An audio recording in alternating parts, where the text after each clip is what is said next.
It's not just what you learn, but how you learn it.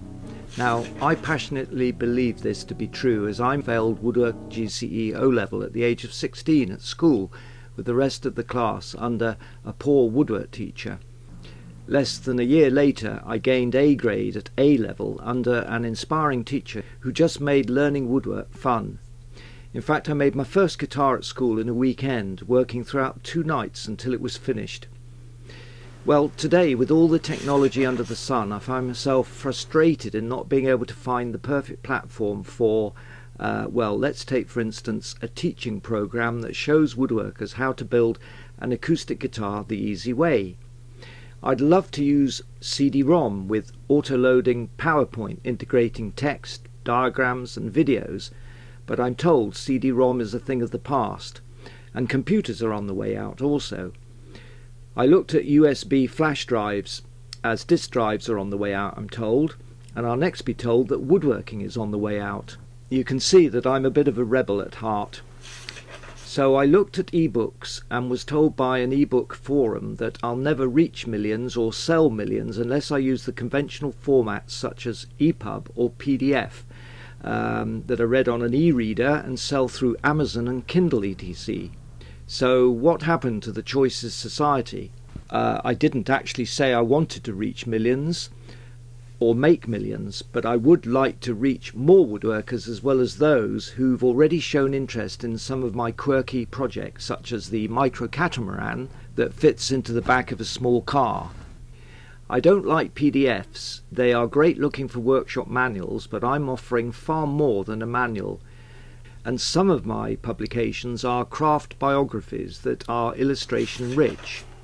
EPUB is fine, it works well on my iPhone, and I already have a book on Kobo and Google Books, but it's mainly for people who write novels. Where are the images and videos that are an important part of my publications? So I tried out some demo software from the market leader for creating flipping book or flash animated books, and was immediately impressed with how great they looked online using my Windows computer and also on my MacBook Pro. Now when I came to view them on my iPhone and iPad, they lost the 3D page turning effect and looked more like PDF pages, and this was also the case on an Android phone. So I contacted the software company's helpline over several months trying to get straight answers about this and other technical difficulties, and it took me a long time to realize that the helpline is more a sales line operated by English-speaking personnel, whereby some of the problems are probably lost in translation. It's just how the world is today.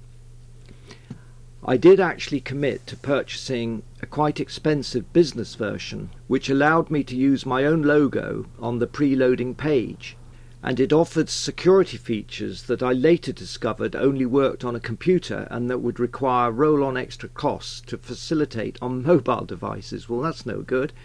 A full refund was given without my asking for it, so the plug was pulled on me after I'd started creating some time-consuming publications. So this was the first snare I encountered in that how these products are sold, because a lot of the important information is well hidden in the websites.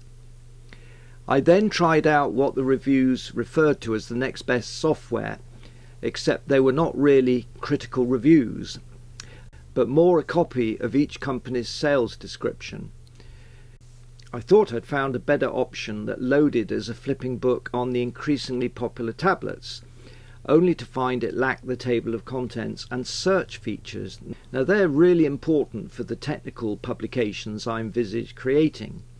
So I realised you can't get all the desired features in just one software package, and nor realistically can you get cross-platform page-turning viewing unless you are buying into a monthly charge for pro versions on this particular software.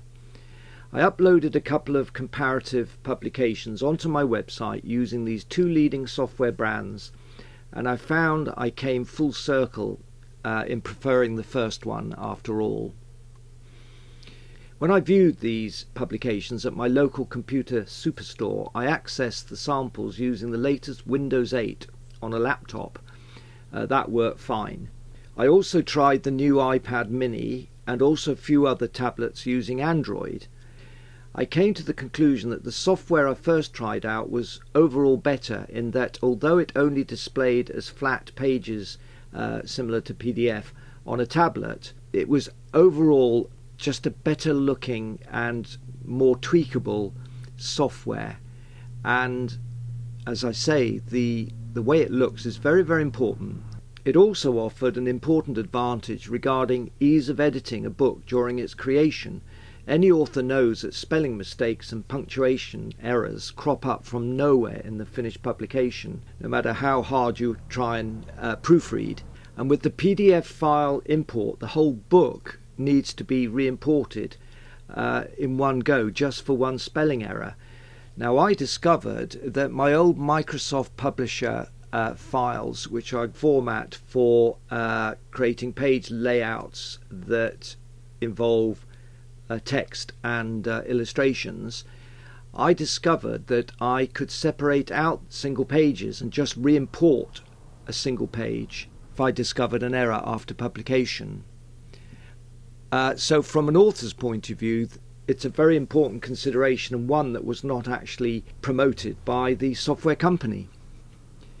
So with technology moving so rapidly and incompatibility issues between so many devices regarding just about every aspect of use prevailing, I decided if resources permitted, I would create my teaching programs and publications in all the different formats. But of course, resources do not allow that. And so I return to my central belief that it's not just what you learn, but how you learn it. And for some of my projects, the page-turning, media-rich book that allows plans to be printed out and videos watched alongside the text is the format I will pursue. I hope this is of help to both teachers and learners.